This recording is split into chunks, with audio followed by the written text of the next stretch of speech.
Stories nationally, reduce food wastage, World Food Day message from Nevis's Minister of Agriculture, and $500 monthly support payouts to start in November, so says Prime Minister Harris. Regionally, Guadeloupe author wins Alternative Nobel Literature Prize. Internationally, pressure grows on Saudis over writer. And in sports, West Indies coach banned for 2 one-day internationals. We'll have the details to these and other stories after this message.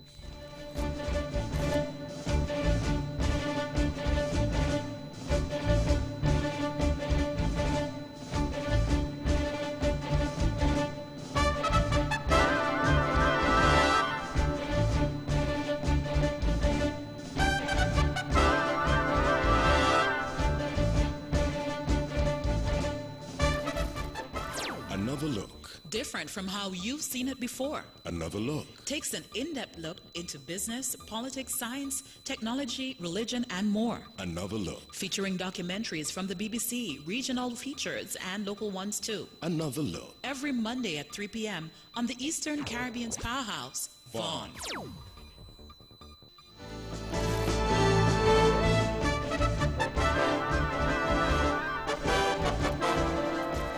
Welcome back, and now the national news in detail. Our actions are our future. That is the theme under which World Food Day is being observed. The theme is part of the Food and Agriculture Organization, FAO, push towards a zero hunger world by 2030. As Nevis joins with United Nations member countries in the observance of the day, Minister with responsibility for agriculture in the Nevis Island Administration, the Honorable Alexis Jeffers, noted that it is imperative that everyone has access to food and that food security is maintained. Food security looks at our ability to produce food at the local level and create a level of independence. This seeks to ensure that we can survive external shocks, which impact both economic and social sectors. Our continued positive action to this end would safeguard our island and region so that every man, woman, and child have access to food. The Ministry of Agriculture has also taken this step not only to ensure that there is food, but also the food is safe and nutritious. The Ministry of Agriculture and Nevis frequently partners with and support activities in the Ministry of Health and Education. We recognize that these sectors are critical to the broad-based success of food and nutrition security in our nation. Minister Jeffers also stressed that we must reduce food wastage and urge persons to be more generous. We are all encouraged to share our quick, nutritious recipes with our families, friends, colleagues, and even online. Additionally, we urge you to not waste food. If you have leftovers, freeze them for later or use them as an ingredient in another meal. When you eat at a restaurant, ask for half a portion if you're not feeling too hungry, or take your leftovers home. Sharing is an important aspect of achieving the zero hunger goal. There are persons who are less fortunate than we are, and when we have excess, we should adopt a more brotherly and sisterly approach to living and providing for others rather than discarding or dumping. Honorable Alexis Jeffers, the Department of Agriculture has organized a week of activities that will climax on Friday, 19th October 2018. One of the major activities that will highlight the week is a food fair at the Charlestown Market, which will serve as a culmination of the week of activities. Payouts of the $500 monthly support through the government's Poverty Alleviation Program will begin next month, November. That's according to Prime Minister and Minister of Finance, Dr. the Honorable Timothy Harris. Last Friday, October 12th, the Finance Minister gave an update on the program and said, "We have completed the collection of data and the relevant people at the Statistics Department and Social Development are doing the necessary verifications to ensure that the program is not being exploited." According to the Prime Minister during his press conference on October 4th, Mrs. Gail Gray-Phillip, Senior Director, Department of Statistics in the Ministry of Sustainable Development, had advised that they are now entering data and were trying to get some missing data from about 700 persons who have not brought back their payslips for verification. He also advised that before the end of October, his administration will be able to come back to say to persons who have applied that a particular number would have satisfied the criteria that was established. As part of the observance of the 35th anniversary of independence, the Ministry of Education, in collaboration with the Independence Committee, has organized an elocution competition for students of the various primary schools. The objective of the contest is to provide an opportunity to bring out the talent of youths and develop their oratory skills. Students were encouraged to show their patriotism in positive and impactful renditions under the theme for this year's independence celebrations, Love, Service, Patriotism and Pride, Independence 35 on October 10th. The semi-finals were conducted and the winners are as follows. Eliadelle Collins of the Beach Island Primary School and Brianna Paul of the Tucker Clark Primary were adjudged the winners of the Bastia Zone. West Zone winners were Killan Burnham from the Sandy Point Primary and Khalil Mills of the Newton Ground Primary. Tiandre Burrows and Devonje Stokes of the Keon Primary and Joshua O. Williams Primary respectively came out on top for the East Zone. The finals for the elocution competition will be held on Wednesday, 17th October at the Sir Cecil Jacobs Auditorium at the Eastern Caribbean Central Bank, commencing at 7 p.m. First Form students Imogen Archibald, Sianje Griffin, and Ayana Brown have joined approximately 50 students in securing academic scholarships from the Nevis Cooperative Credit Union Limited, NCCU, since the program started in the mid-1980s. The trio, in the presence of their parents as well as representatives of the NCCU's Board of Directors, management team and staff, received the financial scholarships on Monday morning during a ceremony in the institution's conference room. Archibald and Griffin are students of the Charlestown Secondary School, while Brown is the awardee from the Gingerland Secondary School. The morning's activity were twinned with donations to Pink Lily Cancer Care and the Nevis Island Administration's Seniors Division of the Social Services Department. Monday's ceremony is an annual exercise as the institution continues to show its corporate social responsibility, particularly during International Credit Union Week. According to General Manager Sidney Newton, the continued injection into the NCCU scholarship program and donation to Pink Lily Cancer Care and Nevis's seniors via the local government falls in line with the 7 cooperative principles for credit unions, one of which is concern for community.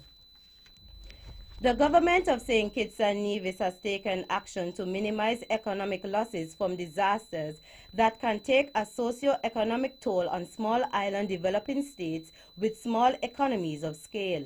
Last year, the passage of Category 5 hurricanes Irma and Maria during the Atlantic hurricane season resulted in damage to the agricultural sector and homes.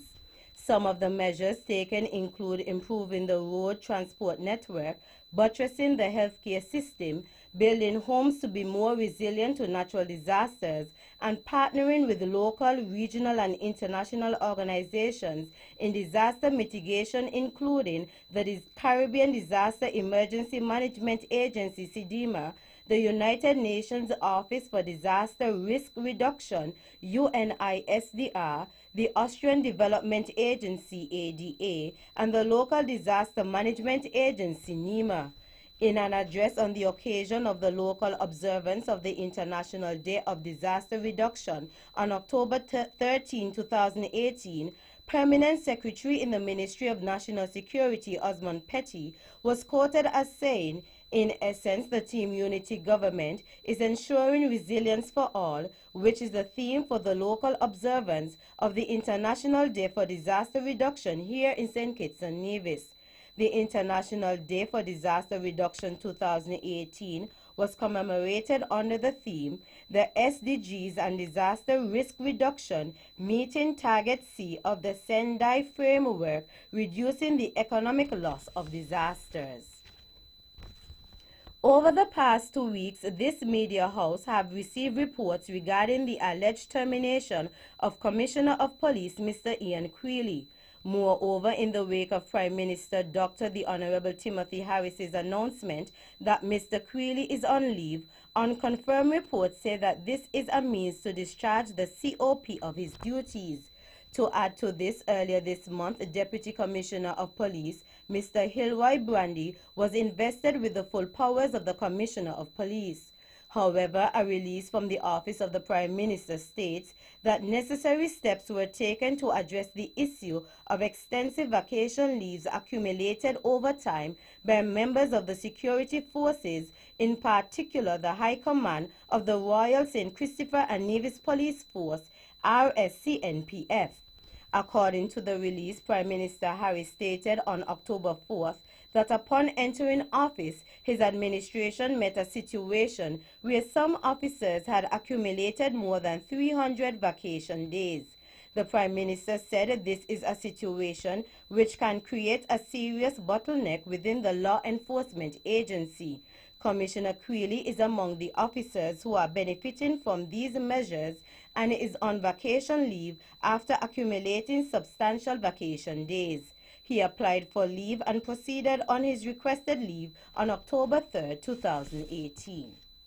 Finally, the Nevis Island-wide scrap metal cleanup program, which is spearheaded by Enclave Resources LLC, has been going well.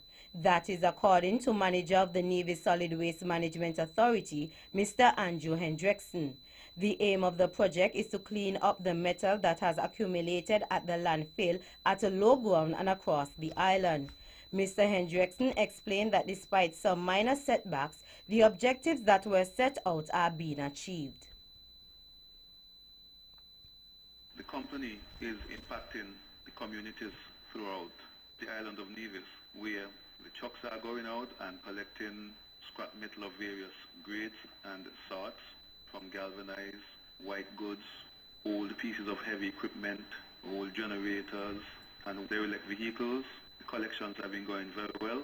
The landfill, definitely, we've done more than 50% of it, maybe about 70% of the landfill is actually cleaned out. So with that being said, I would say that we've hit about 45% of the scrap metal available on Nevis and still collecting. He also expressed his satisfaction over the public's response on the ongoing project. I have to take the opportunity to congratulate and compliment the Nevisian public for coming on board with this initiative in a very significant way. At first, when we started, there were some individuals who had concerns as to whether they will get paid for their metal and things like that. But as the project went on, and the sense of awareness, the value of clearing up plots that were cluttered with scrap metal and getting, reclaiming your space for other use, more positive and pragmatic use, beneficial use. People started to come on board like you would never believe. We compiled the list keeps growing, and we keep going out and collecting and collecting and collecting. So the response is overwhelming. Manager of the Nevis Solid Waste Management Authority, Mr. Andrew Hendrickson. The project is an initiative of the Nevis Solid Waste Management Authority, the Nevis Island Administration, and Enclave Resources LLC. That's our national news segment. You can visit our website at www.vonradio.com, or you can check us out on our social media page on Facebook at Von Radio and our Von Radio YouTube channel. News from across the region is next.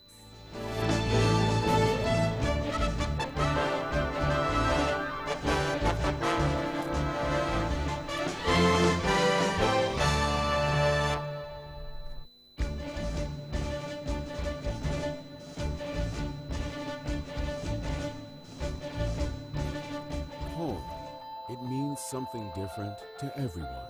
It's a place you love, a place as unique as you are, a place where you can be yourselves, a place for life's big surprises, and not to mention the small ones. Moments to cherish and moments that last a lifetime. It's a place for nurture and a place where you can grow together. It's home. So whether you're building, purchasing, or renovating, the Bank of Nevis is here to open the door, giving you the confidence to dream and the help you need to get there with a mortgage loan from the Bank of Nevis. The Bank of Nevis Limited, improving the quality of life.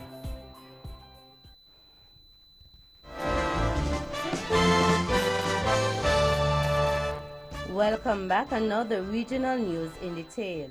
Out of Guadeloupe, renowned Caribbean author Maurice Condé has won an award created to replace this year's Nobel Prize for Literature after the prestigious Literature Prize was suspended this year after a scandal at the Swedish Academy which awards it. Born in Pointe-à-Pitre, Guadeloupe, Condé, 81, said she was very happy and proud to win the alternative version.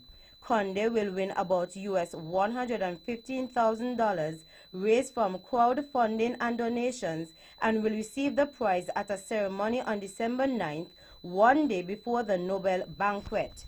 The Nobel Prize for Literature was suspended after a crisis over its handling of allegations against Frenchman Jean-Claude Arnault, the husband of one of the Academy's members. The alternative prize was set up by an organization calling itself the New Academy, comprising more than 100 Swedish writers, artists, and journalists.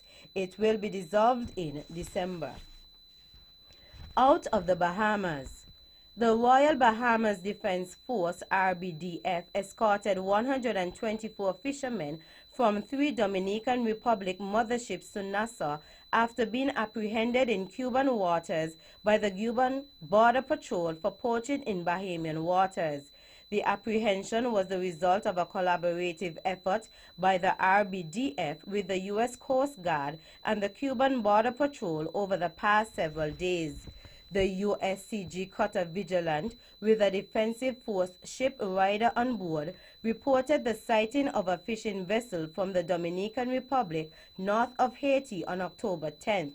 The Dominicans aboard the vessel indicated that they were en route to the Bahamas. The Defense Force was subsequently notified, and HMBS Madeira was directed to intercept the Dominican vessel in the event it entered Bahamian waters. HMBS Madeira later sighted the 3 vessels at daybreak on Saturday, October 13th, with skiffs in the water near Cape Lobos, a small cay on the southern edge of the Great Bahama Bank, 12 nautical miles north of central Cuba. Madeira deployed its seaboat with a boarding team to apprehend the motherships before they entered Cuban water. Finally, out of Jamaica, Executive Director of the Caribbean Disaster Emergency Management Agency, CDEMA, Ronald Jackson, is urging Jamaicans to invest in reinforcing structures to withstand a high-magnitude earthquake. He said that while seismic activity throughout the Caribbean since the start of the year does not suggest that Jamaica will experience a major earthquake, citizens must be vigilant. Jackson noted that Jamaica's national architecture for dealing with emergency responses is ranked better than many of the other islands. However, citizens should ensure that their buildings are retrofitted to be more earthquake resistant. He emphasized that preparedness is key to reducing risk exposure as well as vulnerability to the jolts of a high-magnitude earthquake. Jackson said that these measures should be properly coordinated, rehearsed, and exercised at the organizational level to make them effective. That's it for our regional stories. Stay with us for news around the world.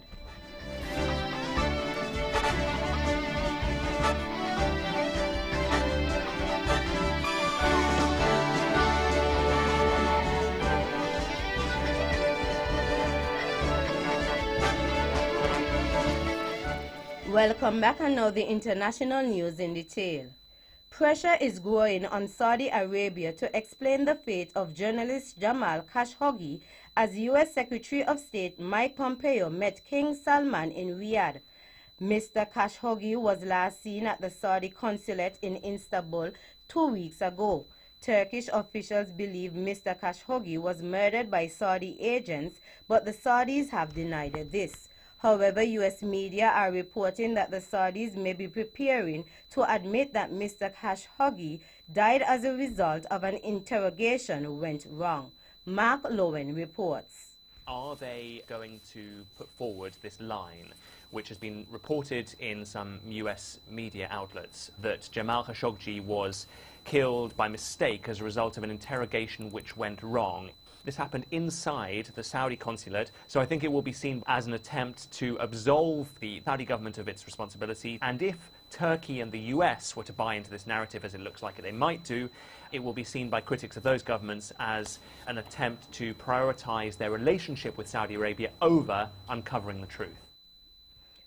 Audi has been fined 800 million euros to settle an investigation by German prosecutors into breaches of diesel emission rules. The premium car brand owned by Volkswagen said it accepts the fine and admits its responsibility. In June, VW agreed a €1 billion settlement in Germany over the emission scandal which came to light in 2015. Theo Ligot reports. Prosecutors in Munich say Audi's internal oversight procedures failed to detect the fact that cars it produced were equipped with illegal software, allowing them to be placed on the market and sold to consumers. Audi's agreed to pay the fine and accepted responsibility. The parent group has already admitted that engineers deliberately designed a mechanism to subvert emissions testing processes. Audi's former chief executive, Rupert Stadler, is currently in prison, awaiting trial over his alleged involvement in the affair. The scandal has so far cost the Volkswagen Group more than $30 billion. Angola's President J. Lourenço says illegal immigration linked to diamond mining has reached alarming levels. In a speech to Parliament, he said the government was going to reform the mining sector and commercialize the diamond industry. Since the beginning of the month, tens of thousands of people have been deported, most to the Democratic Republic of Congo. Will Ross reports. President Lourenço made it clear the days when anyone could join in the hunt for diamonds were now over. This explains why over the last few weeks tens of thousands of people have been deported, most of them immigrants from the Democratic Republic of Congo. Some of those forced to leave say Angolan police and soldiers shot dozens of people dead and looted homes during the operation to clear them out. The Angolan police have denied the reports. Finally, an aid worker with the International Committee of the Red Cross, ICRC, has been killed in Nigeria by Islamist militants who kidnapped her last March. Hawa Liman, a midwife, was killed days after kidnappers set a deadline. The ICRC said it was devastated by the news. The Nigerian government called the murder inhuman and ungodly.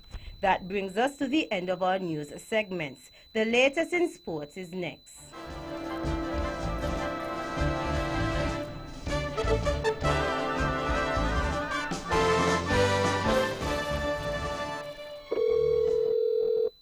Hello? Joan, did you remember that pink is in at TDC Home and Building Depots? It's that time again? It sure is. This October, they have up to 75% off in their pink ribbon clearance sale. And don't forget, every October, TDC Home and Building Depots have free breast screenings every Saturday from 10 a.m. to 12 p.m. And you can also support their Cook for the Cure barbecue events while you're there, you know. Plus, they have Pinktober specials all month long, so we can shop early and save. So this October, think pink, think TDC Home and Building Depots? That's right. Terms and conditions apply. See stores for details.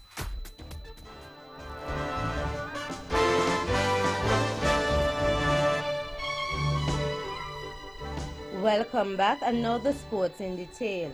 In cricket, West Indies coach Stuart Law has been suspended by the International Cricket Council for the first 2 days of his side's 5-day one-day internationals in India. Law was given 3 demerit points and fined 100% of his match fee after breaching the ICC's code of conduct in the second test against India. The punishment has taken him to 4 demerit points and resulted in a ban. On the third and last day of the defeat by India, Law made inappropriate comments to the umpires. Law admitted to the charge and accepted the sanction, so there was no formal hearing. In football, Manchester United manager Jose Mourinho has been charged over comments he made in Portuguese to a television camera after his side's win over Newcastle. It is claimed Mourinho used abusive, insulting or improper language after the 3-2 comeback victory at Old Trafford on 6 October. The Football Association used a lip reader, and the 55-year-old's remarks were interpreted as offensive.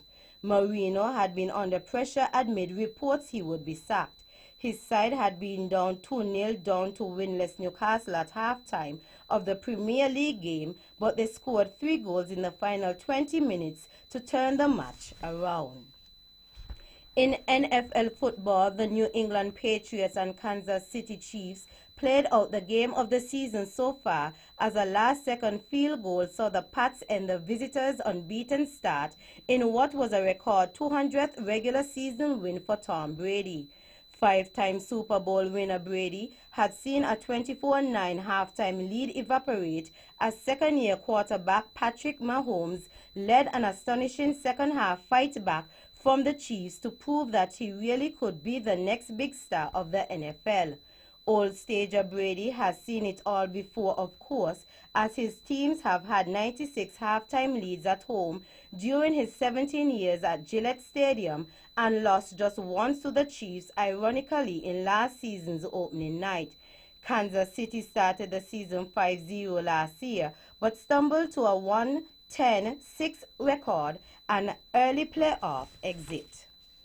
Finally, in tennis, Ukrainian twins Gleb and Vadim Aleksenko have been banned from tennis for life and each fined $250,000 for match fixing.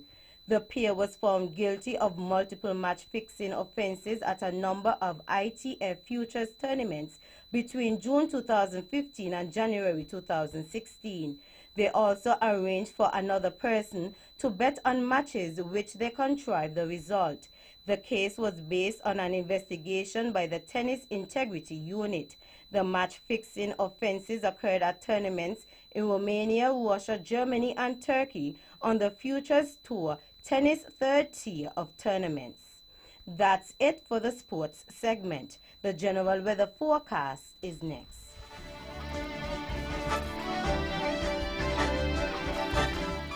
Welcome back, and now the local weather forecast for St. Kitts and Nevis. A tropical wave is approaching the area. It will generate cloudiness and showers across the islands over the next 24 hours. Weather tonight, cloudy with a 70% or high chance of showers and thunderstorms. Winds east at 15 to 28 kilometers per hour or 8 to 15 knots. Seas moderate with significant wave heights reaching 2.1 meters or 7 feet. A small craft advisory is in effect. Sunrise tomorrow is at 6:04 a.m. And that's how we wrap up the major news package for today, Tuesday, 16th October 2018. Before we go, let's take a look at the headlines once again. Nationally, reduce food wastage, World Food Day message from Nevis's Minister of Agriculture, and $500 monthly support payouts to start in November, so says Prime Minister Harris. Regionally, Guadeloupe author wins Alternative Nobel Literature Prize. Internationally, pressure grows on Saudis over writer. And in sports, West Indies coach banned for 2 one-day internationals. On behalf of the rest of the news team, I am Tammy Reed, wishing you a pleasant evening.